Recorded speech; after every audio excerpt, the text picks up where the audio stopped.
Jeeva today பார்வையாளர்களுக்கு வணக்கம். இன்றைய நேர்காணலில் மேனாள் குடியரசுத் தலைவரின் அரசியல் மற்றும் அறிவியல் ஆலோசகர், அரசியல் திறனாய்வாளர் பொன்ராஜ் அவர்கள். சார் வணக்கம். சார் வணக்கம் சார். அரசியல் சூழல் உங்களுக்கே தெரியும், சட்டமன்றம் ரொம்ப எல்லாம் பரபரப்பாக போயிட்டு இருக்கு. மெஜாரிட்டி இல்லைனாலுமே திமுக கூட்டணி கட்சிகள் ஆதரவில் ஒரு பெரும்பான்மை பெறுகிறார். பெரும்பான்மை பெற்றதுக்கு அப்புறமும் அதிமுக அவையிலிருந்து ஒரு குறிப்பிட்ட பிரிவினரை போய் அவர் சந்திக்கிறார். எடப்பாடியை சந்திக்கல, எல்லா கட்சியும் தலைவரையும் சந்திக்கிறாரு. ஆனால் அதிமுக மட்டும் தலைவரை, பொதுச் செயலாளரை சந்திக்காம CV சண்முகத்தையும் வேலுமணியையும் சந்திக்கிறாரு. அடுத்த நாள் அவங்க நம்பிக்கை வாக்கெடுப்புல அந்த பிரிவினர் அப்படியே விசிலுக்கு ஆதரவு தெரிவித்து வாக்களிக்கிறாங்க. கொறடா மரபுப்படி அது தப்பு அப்படிங்கிற விமர்சனம்லாம் வருது. இது எப்படி போகும்னு பாக்குறீங்க? அவங்க MP இன்பத்துறை இது கடுமையா சாடி இருக்காரு. உங்க MLA பதவியே நீங்க இழக்க போறீங்க. நரசிம்மராவ் பூட்டா சிங் காலத்துல இப்படிதான் ஒரு CBI வழக்கு வந்துச்சு. ஹர்ஷா மேத்தா வழக்குல நரசிம்மராவ் மீது பாஞ்சிச்சு. அதே மாதிரியே விஜய் சிக்க போறாருங்கிற மாதிரி எச்சரித்திருக்கிறாரு. இது எப்படி சார் பாக்குறீங்க? அவர் இன்பதுரை சொல்றதுல 100% வாய்ப்பு இருக்கு. 91 நரசிம்மராவ் அவர்கள் பிரதமராக வரும்போது மைனாரிட்டி ஆச்சு. அப்ப 93 நோ கான்பிடன்ஸ் மோஷன் வருது. அப்ப அதுல தப்பிக்க வேண்டும் என்று ஜேஎம்எம் ஜார்க்கண்ட் சிபுசோரன், அப்ப சிபுசோரன் இருந்தாரு, அவரது எம்பிக்களா அவர் அலைன்ஸ்லாம் இல்ல, அலைன்ஸ் கிடையாது. இந்த இதுக்காக அவங்க நோ கான்பிடன்ஸ் மோஷன்ல இவர்கள் அதை எதிர்த்து வாக்களிக்க வேண்டும் என்று சொல்லி நரசிம்மராவ் அவர்கள் ஓட் ஃபார் கேஷ் மெத்தட்ல பணப்பரிமாற்றம் நடந்து அதன் மூலமாக ஃப்ளோர் ஆஃப் த ஹவுஸ்ல, பார்லிமெண்ட்ல அவர்கள் அதற்கு எதிர்த்து வாக்களித்தார்கள் என்ற குற்றச்சாட்டு. அந்த குற்றச்சாட்டின் ஆதாரமாக நரசிம்மராவ் மேல CBI வழக்கு தொடர்ந்தது. CBI தொடர்ந்த வழக்கு அந்த 2000 நான் டெல்லிக்கு போயிருந்த சமயம் அப்துல் கலாம் அவர்கள் வர சொல்லி நான் போயிருந்தேன். பெங்களூர்ல இருந்து நான் சயின்டிஸ்ட் ஒர்க் பண்ணிட்டு இருந்தேன். அப்போ டாக்டர் கலாம் அவர்கள் principal scientific adviser to government of India, அப்போதான் விஷன் 2020 ஒர்க் நடந்துட்டு இருந்தது. அப்போ நான் விக்யான் பவன் அனெக்ஸு போயிருக்கும் பொழுது அப்போ நரசிம்மராவ் அவர்கள் வர்றாருன்னு சொல்லி அங்கே ஒரே கலவரம், முன்னாள் பிரதமர். அப்பதான் விசாரிக்கும் பொழுதுதான் எனக்கு தெரியும் அந்த JMM கேஸ் நடக்குது, CBI கேஸ். அது விசாரணை அந்த விக்யான் பவன் அனெக்ஸ் சேம்பர்ல தான் நடக்குது. அங்கதான் கோர்ட், CBI கோர்ட் இருக்கு, அதற்கு வருகிறார் என்று அப்பொழுதுதான் எனக்கு தெரியும். அப்ப அந்த ஞாபகம் வருது எனக்கு. ஸோ அந்த வழக்கு நேரடியாவே பார்த்துருக்கீங்க கேஸ். ஆமா, அதுல அவர் தண்டிக்கப்படலை. கடைசியில எவிடன்ஸ் இல்லைன்னு சொல்லி அந்த கேஸை முடிச்சுட்டாங்க. பட் இருந்தாலும் மிகுந்த மன உளைச்சலுக்கு ஆளாக வேண்டிய சூழல் நரசிம்மராவ் அவர்கள். அவங்களுக்கு அந்த 14 MP அது என்ன, அவர்களுக்கு ஒண்ணும் இல்லை, வாங்கினவர்களுக்கு, பணம் வாங்கியவர்களுக்கு ஒன்றும் இல்லை, பணம் கொடுத்தவர் மேலதான் வழக்கு. அப்படிதான் வழக்கு. ஆமா, பணம் வாங்கியவர்கள் மேல பிரச்சனை கிடையாது, பணம் நீங்க கொடுத்தீங்க அப்படின்றதான் வழக்கு இவர் மேல. சரி, அப்ப என்ன பிரச்சனை அப்படின்னா, யார் பணம் கொடுத்தார்களோ அவர்கள் மேலதான் அந்த வழக்கு நடந்தது. நீங்க தான் ஹார்ஸ் ட்ரேடிங்க நீங்க அதை என்கரேஜ் பண்ணிருக்கீங்க, இது குற்றம் என்று அவர் மேல வழக்கு நடந்தது, நரசிம்மராவ் மீது. ஆமா. அப்ப அதே மாதிரியான ஒரு ஹார்ஸ் ட்ரேடிங்க தமிழக முதல்வர் திரு விஜய் அவர்கள் அதிமுகவுடைய ஸ்பிளிண்டர் குரூப் அவர்கள் ஸ்பிளிண்டர் குரூப் ஆன உடனேயே சபாநாயகரை சந்தித்து நாங்கள் தான் தனி அணி என்று எங்களை அங்கீகரிக்க வேண்டும் என்று சட்டமன்ற குழு தலைவர் திரு வேலுமணி, கொறடா விஜயபாஸ்கர் என்று சொல்லி அவர்கள் தனி லெட்டர் கொடுக்குறாங்க. அதற்கு முன்பாக திரு பழனிசாமி அவர்கள் 47 பேருடைய சிக்னேச்சரோட சட்டமன்ற குழு நாங்கள் தான் என்று சொல்லி அவர் அக்ரி கிருஷ்ணமூர்த்தி தான் கொறடா என்று சொல்லி அவர் லெட்டர் கொடுத்துட்டார். அது இரண்டாவதாக இவர்கள் சென்று கொடுக்கிறார்கள். அப்போ 2 ஃபேக்ஷன் இருக்கும் பொழுது, சுபாஷ் தேசாய் வெர்சஸ் மகாராஷ்டிரா கேஸ், ஏக்நாத் ஷிண்டே, அந்த கேஸ்ல என்ன இருக்கு அப்படின்னா, அந்த கேஸ்ல என்ன சொல்லியிருக்கு அப்படின்னா, சட்டமன்ற கட்சி தலைவர், ஜெனரல் செக்ரட்டரி இதான் விப்ப நியமிப்பதற்கு அதிகாரம் இருக்கு. எடப்பாடிக்கு தான் அதிகாரம் இருக்கு, லெஜிஸ்லேட்டிவ் பார்ட்டி லீடர் கிடையாது என்று அவரை சட்டமன்ற குழு தலைவர் கிடையாது என்று அந்த சுப்ரீம் உத்தரவே இருக்கு, நீதிமன்ற உத்தரவு இருக்கு. அப்ப என்ன பண்ணிருக்கணும், இது ஒரு உத்தரவு இருக்கு. அப்ப 2 ஃபேக்ஷன் கிளைம் பண்ணது டைம் இல்லை, 2ஐயும் வெரிஃபை பண்றதுக்கு டைம் இல்லை. ஒரு ஃபேக்ஷனுக்கு 2/3 மெஜாரிட்டி இல்லை. அப்போ டைம் இல்லை ஒன்று, 2/3 மெஜாரிட்டி இல்லை ரெண்டு. 2/3 மெஜாரிட்டியில் டைம் இல்லைன்றப்ப என்ன பண்ணணும் அப்படின்னா அதுக்கு ஒரு டைரக்ஷன் இருக்கு. என்ன டைரக்ஷன்? ஏற்கனவே கட்சி தலைவர் ஜெனரல் செக்ரட்டரி ஏபாம் ஃபீமாவில் கையெழுத்து போட்ட ஜெனரல் செக்ரட்டரி, ரெட்டைலையை அசைன் பண்ண ஜெனரல் செக்ரட்டரி, அவர் யாரை சொல்றாரோ அவர் சொல்றதை தான் அங்கீகரிக்க வேண்டும் என்ற சுப்ரீம் கோர்ட்டு உத்தரவு இருக்கு. 3ஆச்சா? 4வது ஆபரேட்டிவ் விப் அப்படின்னு சொல்லி ஆபரேட்டிவ் விப்பை வச்சு தான் நீங்க வந்து கான்ஃபிடன்ஸ் மோஷனை மூவ் அப் பண்ணணும். எந்த பார்ட்டிக்கும் ஆபரேட்டிவ் விப் இல்லாம கான்ஃபிடன்ஸ் மோஷன் மூவ் பண்ணீங்கன்னா that will amount to horse trading. அப்போ ஃப்ரீ எம்எல்ஏஸ் கேன் ஃப்ரீலி ஓட்டுன்ற சூழல் வந்துச்சுன்னா அது ஹார்ஸ் ட்ரேடிங்ல போய் விடும். இது வந்து ஜனநாயகத்துக்கு விரோதமானது அப்படின்ற சட்டமும் இருக்கு. அப்போ ஆப்ரேட்டிங் விப்பே இல்லாம நான் வந்து முடிவெடுக்க தாமதமாகும் 2 பேர் கிளைம் பண்ணியிருக்காங்கன்னு சொன்னா நீ இதை தான் செய்யணும்னு சொல்லி உத்தரவு இருக்கு. ஏற்கனவே இருந்த சட்டமன்றத்தில் அதே கட்சியோட ரெப்ரசன்டேஷன் இருந்துச்சுன்னா அந்த சட்டமன்ற கட்சி தலைவர் அந்த விப்பு இந்த முறையும் அவங்க தான் இருக்காங்க அப்படின்னா அவங்க தான் எடுத்துக்கணுன்ற பிரசிடென்ஸ் இருக்கு. உதாரணம் இது மகாராஷ்டிரா வழக்கு. ஆமா, இந்த இத்தனை முன்னுதாரணமும் இருக்கு. மகாராஷ்டிரா வழக்குல இருக்கு. இந்த சுபாஷ் தேசாய் வெர்சஸ் மகாராஷ்டிரா கேஸ், இப்படி பல்வேறு இதுல வந்திருக்கு. அப்ப இத்தனையும் மீறி சபாநாயகர் திரு ஜே.சி.டி. பிரபாகரன் செயல்பட்டிருக்கிறார் என்பது வெட்ட வெளிச்சமாக தெரிகிறது. அதாவது நீங்க சொன்னது ரொம்ப தெளிவா சொல்லியிருக்கீங்க. கொறடாவை வச்சுதான் வாக்கெடுப்பு நடத்தியிருக்கணும், அதை அவங்க நியமிக்கவே இல்லை. அப்புறம் பொதுச் செயலாளர் தலைவர் தான் அவர் சொல்றதுதான் கட்சி தலைமைங்கிறது, அதையும் இங்க மீறப்பட்டிருக்கிறது. அதற்கு பிறகு கட்சியினுடைய ஏபி ஃபார்ம் சின்னத்தை யாரு ஏற்றுக்கொண்டு கையெழுத்து போட்டாங்கன்னு அதுவும் மீறப்பட்டிருக்கிறது. இது 3க்குமே சம்பந்தம் இல்லாத சி.வி. சண்முகம், வேலுமணி, விஜயபாஸ்கர் ஒரு டீமா அங்கீகரிச்சிருக்கவே கூடாது. அங்கீகரிக்க முடியாது, அங்கீகரிக்க கூடாது. ஏன்னா 2/3 மெஜாரிட்டி அவங்ககிட்ட இல்ல. 32 பேர் இருக்கணும். ஆமா, 32 பேர் இல்ல. இருந்திருந்தா செப்பரேட்டா அவங்களை அங்கீகரிச்சிருக்கலாம். தனி அணியா அந்த கட்சியே இல்லைன்னு சொல்லி தனி சட்டமன்ற குழு, தனி விப்பு தனியா கொடுத்துருக்கலாம். அது இல்லாத போது இதுதான் ப்ரொசீஜர். அப்ப இந்த ப்ரொசீஜரை வயலேட் பண்ணியிருக்காரு திரு ஜே.சி.டி. பிரபாகர் சபாநாயகர். அப்ப அவரை வந்து it is a challenge under the court of law. It can be challenge under the court of law. இது ஒன்று. 2வது, இந்த எலெக்ஷனுக்கு முன்னால நம்பிக்கை வாக்கெடுப்பு கோரும் தீர்மானத்துக்கு முன்பாக அந்த ஸ்பிரிண்டர் குரூப்ல ஒரு குரூப்பை போய் செப்பரேட்டா தனியாக அவர்கள் வீட்டில் சென்று முதலமைச்சர் சந்திப்பது ஹார்ஸ் ட்ரேடிங்க்கு வழிவகுக்கும் என்ற குற்றச்சாட்டுக்கு மரியாதை நிமித்தமா சந்திச்சேன்னு சொல்லுவார் அவரு. நீ எது வேணாலும் சந்திக்க கூடாது. நீங்க சந்திச்சு ஆதரவு நடக்கும்போது சந்திக்க கூடாது. ஆமா, நீங்க கட்சி தலைவரை சந்திக்காம கட்சி தலைவரை சந்திச்சிருக்கணும். நீங்க ஸ்பிரிண்டர் குரூப்ல சந்திச்சிருக்கீங்க, அந்த குரூப் தானே உங்களுக்கு ஆதரவு கொடுக்குறேன்னு சொல்லி இருக்கு.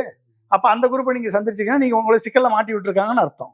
மத்த கட்சியெல்லாம் தலைவரை தான் சந்திச்சாரு. ஸ்டாலின், வைகோ, திருமாவளவன், இடதுசாரிகள் எல்லாம் தலைவர்களையும் செயலாளரை சந்திச்சாரு. இவங்களை மட்டும் பிளவு சக்தியை சந்திச்சிருக்கேன். அப்ப என்னன்னா இவர் என்கரேஜிங் தி ஹார்ஸ் ட்ரேடிங்னு அர்த்தம். அப்ப ஆதி ராஜாராம்னு ஒரு அதிமுகவினுடைய முன்னாள் மாவட்ட செயலாளர், இந்த மாவட்ட செயலாளர், அவர் வந்து சென்னைக்காரர் தான். அவருக்கு குற்றச்சாட்டு சொல்றாரு. அவர் தெளிவாக குற்றச்சாட்டு ஹார்ஸ் ட்ரேடிங் வந்து லீமா ரோஸ் என்ற ஒரு அதிமுகவினுடைய எம்எல்ஏ மார்டின் ஃபேமிலியில இருந்து, லாட்ரி மார்டின் ஃபேமிலியில இருந்து அந்த எம்எல்ஏ வந்து ஹார்ஸ் ட்ரேடிங்ல ஈடுபட்டிருக்காங்க. அவங்களுடைய பணம் தான் ஒவ்வொரு எம்எல்ஏக்கும் கொடுக்கப்பட்டிருக்கு அப்படின்னு ஆதி ராஜாராம் குற்றச்சாட்டை சொல்றாரு. அவர் லீமா ரோஸ் பணம்னே சொல்றாரு. ஆமா, அப்படியே சொல்றாரு. லீமா ரோஸனுடைய பணம் தான் கொடுக்கப்பட்டிருக்குன்னு சொல்றாரு. எடப்பாடி தானே சேர்த்தாரு. அந்த லீமா எடப்பாடி தான் சேர்த்தாரு. லால்குடியில பணத்தை மதிச்சு சேர்த்தாரு. இன்னைக்கு அவர் சிக்கல்ல மாட்டிருக்காரு. அவங்கள சேர்க்கும் போதே எல்லாரும் சொன்னாங்க, இந்த அம்மாவுக்கும் கட்சிக்கு என்ன சம்பந்தம், என்ன எம்ஜிஆர் ரசிகரா, ஜெயலலிதா பாரம்பரியமா, திடீர்னு வந்து லால்குடியில வந்து கேண்டிடேட் எல்லாம் போடுறீங்களே அப்படி சொன்னப்பே கடுமையான விமர்சனம் வந்துச்சு. இவங்களுக்கு அதிமுக என்ன தொடர்புன்னு. அது எலெக்ஷன் ரிசல்ட் வரும்போதே உங்களுக்கு வெட்ட வெளிச்சமா அந்த அம்மா வந்து பேட்டி கொடுக்குறாங்களே, தாவேகாவுக்கும் எங்களுக்கும் பேச்சுவார்த்தை நடக்குதுன்னு சொல்றதுக்கு இவங்க யாரு? இவங்களுக்கு என்ன what capacities is giving the interview? KC. Veeramani கூட அதை விமர்சனம் பண்ணியிருந்தாங்க. அப்போ வந்து அவர் வந்து குற்றச்சாட்டு சொல்றாங்க. அப்போ வந்து ஆதவர்ஜுனா மாமியார் வந்து, ஆதவர்ஜுனா அந்த பக்கம் அமைச்சர், இந்த பக்கம் ஆதவர்ஜுனா மாமியார், இவங்க 2 பேரும் ஆப்ரேட் பண்ணக்கூடிய விஜய், இந்த பக்கம் ஆப்ரேட் பண்ணக்கூடியவர் வேலுமணி அண்ட் சி.வி. சண்முகம் குரூப். அப்ப இவங்க எல்லாரும் சேர்ந்து இந்த குதிரை பேரத்தில் ஈடுபட்டு ஆதரவை பெற்றிருக்கிறார்கள் என்ற குற்றச்சாட்டுக்கு விசாரணை பண்ண வேண்டும் என்று சிபிஐ நோக்கி கேட்டார்கள் என்று சொன்னால் கண்டிப்பாக சுப்ரீம் கோர்ட் வந்து இதுக்கு சிபிஐ விசாரணைக்கு உத்தரவிடுவதற்கு வாய்ப்பு இருக்கிறது. அதைத்தான் இன்பதுரை சொல்லியிருக்காரு.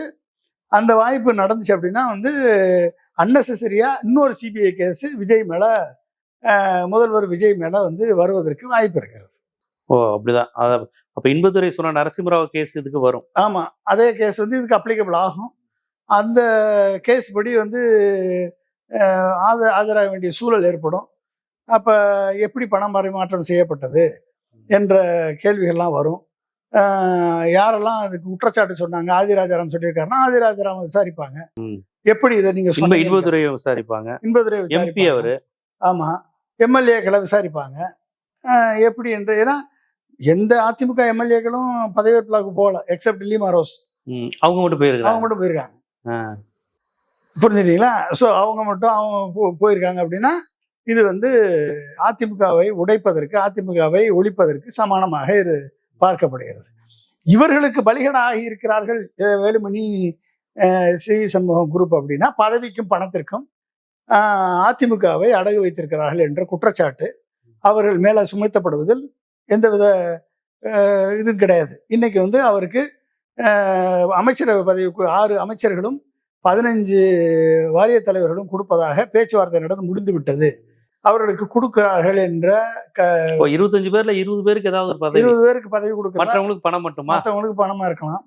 அப்ப இதெல்லாம் பேச்சுவார்த்தை நடந்து முடிஞ்சிருச்சு, நீங்க கொடுப்பது சட்டப்படி தவறு என்று விடுதலை சிறுத்தைகள் கட்சியிலிருந்து ரவிக்குமார் சொல்லியிருக்காரு. ரவிக்குமார் முன்னாள் எம்பி வந்து ஒரு அறிக்கையை விட்டுருக்காரு. எம்பி தான் அவரு.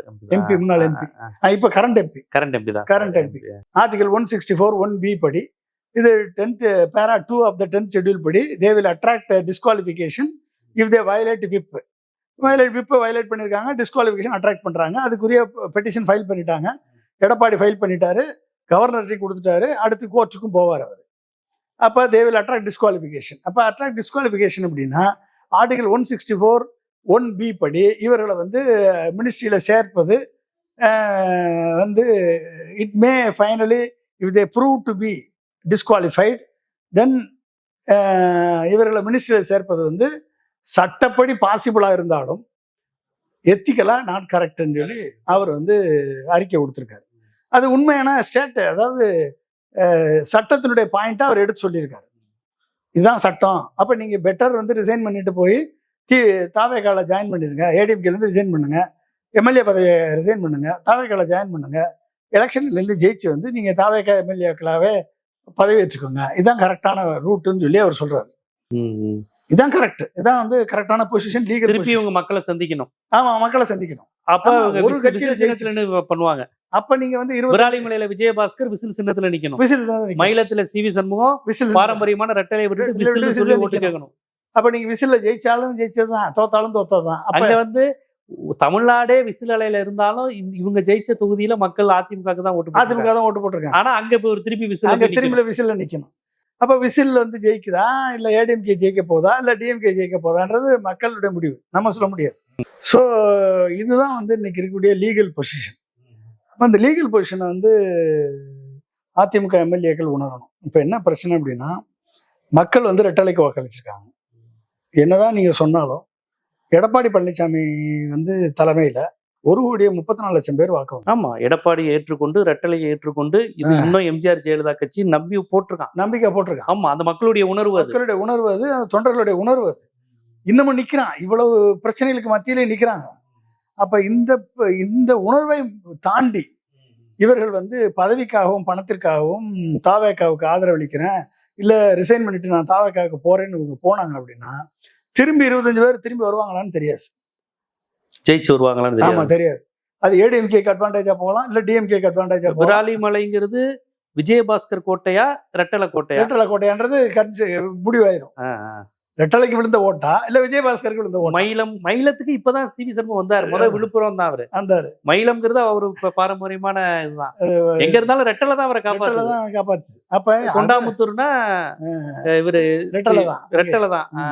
வேலுமணிக்கு விழுக போதா இல்ல ரெட்டலைக்கு விழுக போதான்றது தெரிஞ்சிடும். அப்ப இல்ல இந்த விசில் எனக்கு அந்த தொகுதியை பத்தி பேசும்போது இந்த விசில் அலையிலயும் அவன் விசில தள்ளிட்டு தான் ரெட்டலைக்கு போட்டிருக்கான். ஆமா, தமிழ்நாடு முழுக்க ஏதோ ஒரு மயக்கத்துல விசிலுக்கு போட்டிருக்கிறான். திமுக அதிமுக குடும்பத்தை சேர்ந்தவனும் போட்டிருக்கிறாங்க.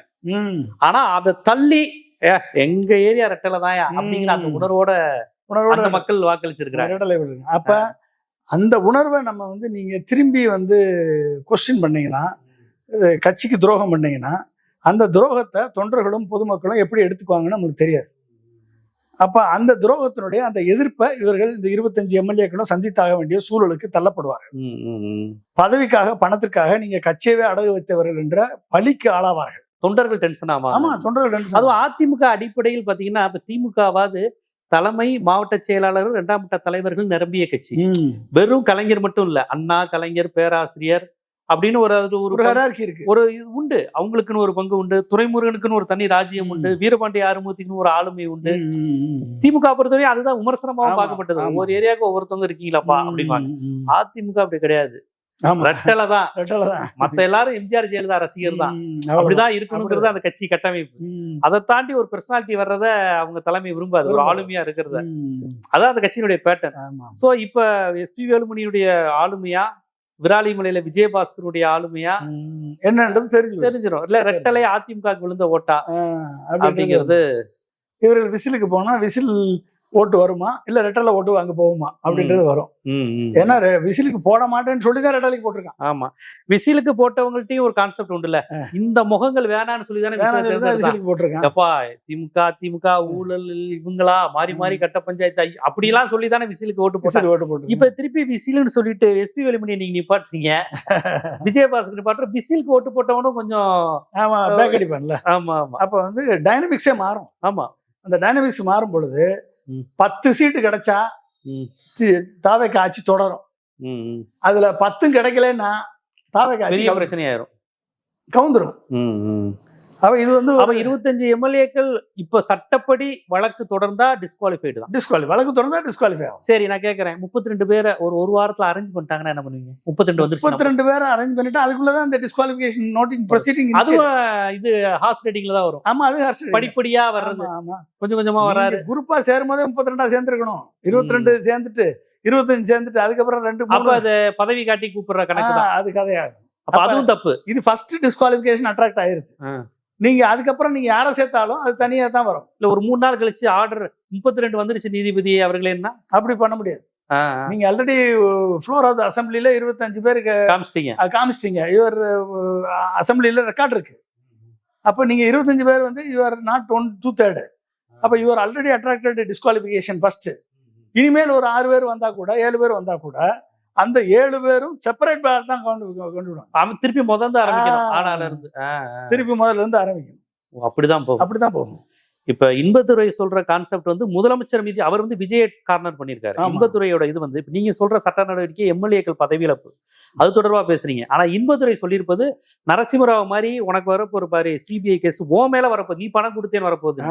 இப்ப இவங்க வந்து கட்சி கொறடாவை மீறிய வழக்கு, அது வந்து தனி.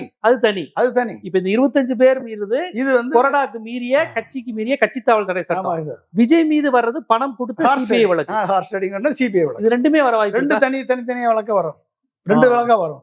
ஓகே, ரெண்டும் போறதுக்கு வாய்ப்பு இருக்கு. இவங்க மீது கட்சி தாவல் தடை சட்டம், அவர் மீது சிபிஐ வழக்கு. இது வந்து இவங்க எப்படி ஏடிஎம்கே எடுத்துட்டு போறாங்கன்றத பொறுத்து. எடப்பாடி நினைச்சா 2 வழக்கும் கொடுத்து ரெண்டையுமே கொடுக்கலாம். எடப்பாடி நினைச்சாருன்னா ரெண்டையுமே வந்து இன்பதுரை ஒரு கேஸ போட்டு எடப்பாடி ஒரு கேஸ கூட போடுவாரு. 2 பேரும் போடலாம். எடப்பாடியே 2 கேஸையும் போடலாமே, வழக்கு போடலாம். ரெண்டையுமே போடுறதுக்கு எடப்பாடிக்கு முழு சுதந்திரம் இருக்கு, முழு அதிகாரமும் இருக்கு, சட்ட ரீதியாவும் இருக்கு. அவர் கோர்ட்டுக்கு போகலைன்னா இந்த 25 பேரும் தப்பிச்சாங்க. கோர்ட்டுக்கு போகல அப்படின்னா இந்த 25 பேரும் வந்து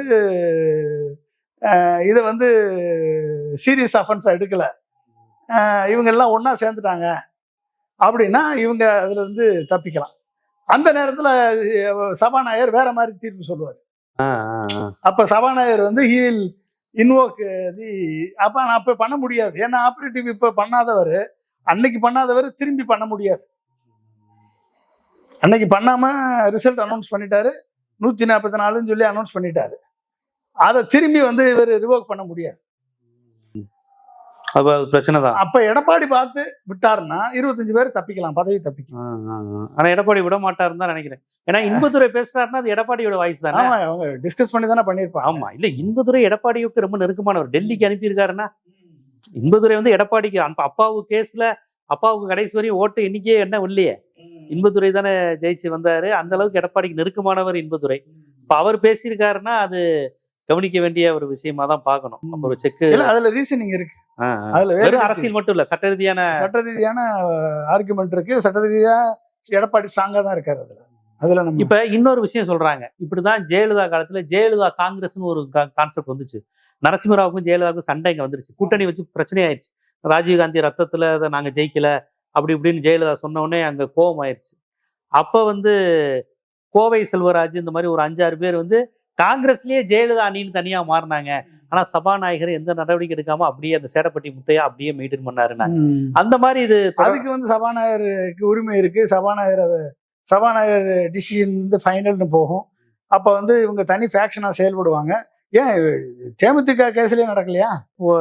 25 வச்சிருந்தாங்க இவரு விஜயகாந்த். அதுல இருந்து 10 பேரோ 7 பேரோ 8 பேரோ நினைக்கிறேன். அருண் பாண்டியன் இவங்க எல்லாம் வந்தாங்க, மைக்கேல் ராயப்பன் இவங்க எல்லாம் வந்தாங்க. அதுவுமே அப்படியே மெயின்டைன் பண்ணிட்டாங்கல்ல, தனி ஃபேக்ஷனா மெயின்டைன் பண்ணிட்டாங்கல்ல. அந்த மாதிரி இவங்கள மெயின்டைன் பண்ணலாம். ஆனால் அதை மெயின்டைன் பண்ண விடாம இவர் கொண்டு போனாருன்னா, ஆனா எடப்பாடி விட மாட்டாரு. இப்ப இன்பதுரை பேசிட்டாரு, வழக்கு பாயுங்கிற அளவுக்கு பேசிட்டாருல, அவர் கொண்டு போனாருன்னா இவங்களுக்கு சிக்கல் தான். 25 எம்எல்ஏ பதவி அவுட்டு. இப்ப பதவி தாயி இவங்க திருப்பி தான் நிக்கணும். ஆமா, திருப்பி இவங்களே நிக்க வைப்பாங்களான்னு வேற டவுட். அது சரி சொல்ல முடியாது. தாவேக்கா யோசிச்சுட்டு நம்ம ஆட்களே நிக்க வைக்கணும்னு நினைச்சா வேற மாதிரி பிளான் பண்ணலாம்னு கூட பிளான் பண்ணா இவர்களுக்கே அந்த எம்எல்ஏ பதவி கிடைக்கும் யாரு சொன்னா? கேண்டிடேட்டா நிப்பாட்டினா தானே யோசிப்பாங்க. இவங்களை நிப்பாட்டினா ஊழல் இமேஜ் வரும்னு கூட இது பண்ணலாம். ஒரு சில பேர் வந்து வேணா வரலாம், பட் எல்லாரும் வருவாங்களான்னு சொல்ல முடியாது. ஆனா ரவிக்குமார் எம்பி அவர்கள் சொல்லியிருப்பது அமைச்சர் பதவி கொடுக்காதீங்கிறத ஒரு தார்மீக அடிப்படையில் சொல்லியிருக்காரு. ஆனா சட்டப்படி இவங்க ஆதரிச்சதே தப்புங்கிற மாதிரி சொல்லியிருக்காரு. அதுவும் இல்ல, சட்டப்படி எத்திக்கலா நாட் கரெக்ட்னு சொல்லியிருக்காரு. எத்திக்கலா நாட் கரெக்ட். அமைச்சர் பதவி கொடுக்க கூடாது மட்டும் தானே சொல்லியிருக்காரு. இல்ல, இவங்க ஆதரிச்சது தப்புன்னு சொல்லி ஆதரிச்சது தப்புன்னு தான் சொல்லலாம் அவரு. இது வந்து இப்படிப்பட்ட ஒரு ஆதரிச்ச கூடிய ஒரு நிலைமையை ஏற்படுத்தியிருக்காங்க. இது வந்து 25 பேரை பார்த்தது தவறுன்னு சொல்லியிருக்காரு. தனியா போய் 25 பேரை பார்த்து 2 நாள் தாமதமா சொல்லியிருக்காரு. ஆமா ஆமா, அது வந்து ஹார்ஸ் ரைடிங் தானே வழிவகுக்கும். ஸோ அது தவறு என்று அவர் பின் பாயிண்ட் பண்ணியிருக்காரு. இவர்களை பொறுத்த வரைக்கும் என்னன்னா, இந்த ஆப்பர்ச்சுனிட்டியை எடப்பாடி பயன்படுத்தி எடப்பாடி பழனிசாமி அவர்கள் ஒரு கட்சியை ஒற்றுமைப்படுத்தக்கூடிய வேலையை பார்த்தால் மட்டும்தான் திராவிட கட்சிகளுக்கான இருக்கும். இல்லைன்னா அதிமுக அழிந்து விடும். பிஜேபி சந்தோஷப்படும். இது அதிமுக அழிந்து பிஜேபியினுடைய பினாமியா இருக்கக்கூடிய தாவேகா நிலை பெறும். இப்ப பிஜேபியால டைரக்டா வர முடியாது, தாவேகா என்ற மாடல்ல வரும். அது வந்துருச்சு, அது வந்து நிலை பெறும். அப்ப என்னது, பிஜேபி எதிர்பார்த்த ஒரு கழகம் அழிந்து விடும், இன்னொரு கழகத்தை அழிப்பதற்கான அனைத்து வேலையும் பண்ணுவாங்க. அப்புறம் வந்து இது ஈஸியா வந்து தாவேகாவை காலி பண்ணிட்டு பிஜேபி உள்ள வரும். இப்ப இவ்வளவு நடக்கிறதையும் வேடிக்கை பார்த்துட்டு திமுக கூட்டணி கட்சிகளான இடதுசாரிகள், விடுதலை சிறுத்தைகள், காங்கிரஸ் அப்படியே மெயின்டைன் ஆவாங்க. அது சொல்ல முடியாதுங்க. வெளியே வர வாய்ப்பு ஒரு 6 மாசம் வெயிட் பண்ணி பார்ப்பாங்க. 6 மாசம் வெயிட் பண்ணி பார்ப்பாங்க. அந்த 6 மாசத்துக்குள்ள பிரச்சனைகள் வந்துச்சு அப்படின்னா வந்து அவங்க வெளிவருவதற்கான வாய்ப்பு. காங்கிரஸ் விரும்புமா அதிமுக காரங்களுக்கு அமைச்சரவை பதவி கொடுக்கறது? காங்கிரஸ் விரும்புமா? காங்கிரஸ்ல இருந்து யாரோ ஒருத்தர் எதிர்ப்பு குரல் சொல்லியிருக்காருன்னு சொல்லி வந்துச்சு. அது யாருன்னு எனக்கு தெரியல. ஒருத்தர் வந்து அதை நீங்க சேர்த்துக்க கூடாது அப்படின்னு சொல்லி காங்கிரஸ் வந்து எதிர்ப்பு குரல் வந்ததா சொல்றாங்க. பட் ஆனா ராகுல் காந்தி வந்து ஆல்ரெடி ராகுல் காந்தி தான் ஒட்டுமொத்த இதை ஆர்கெஸ்ட்ரேட் பண்ணிட்டு இருக்காரு.